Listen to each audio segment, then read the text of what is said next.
Hi guys, in this video I'm gonna be talking about comments and why commenting code is actually so important. Alright, so first, what is a comment?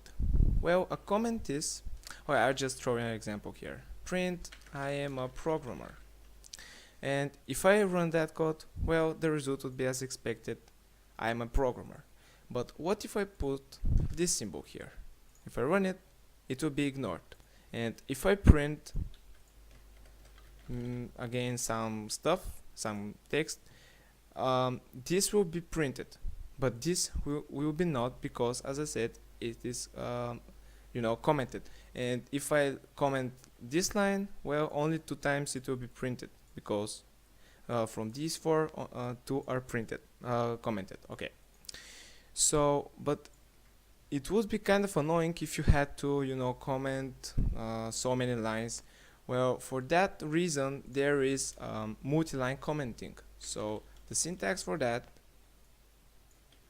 would be 3 quotes at the beginning and 3 quotes at the end of the code that you want to comment. Now, this is the syntax, and you might wonder, well, why would commenting actually be important? Well, let me tell you something.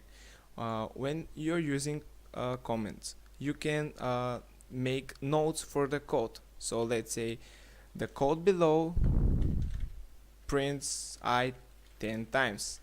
Let's say this. And this way it would be easier for your coworkers, for your friends, or for whatever who reads your code, read the code easier. And also for you as well, if you had written that code like months ago or years ago and you come back to see the code, the comments would help you read it easier. Okay, so that's one reason. Other reasons, well, you can, let's say you had some block of code here, okay, and you think, you know what, I actually think that I have a better idea. Let's say you used here a for loop, and you think, maybe using a while loop would be a better alternative. So you comment that block of code because you're not sure yet if this is the worse or better. So you comment, try the new alternative, and if it is worse, you just uncomment that code. Simple as that. So yeah guys, thank you for watching, and see you on the next video.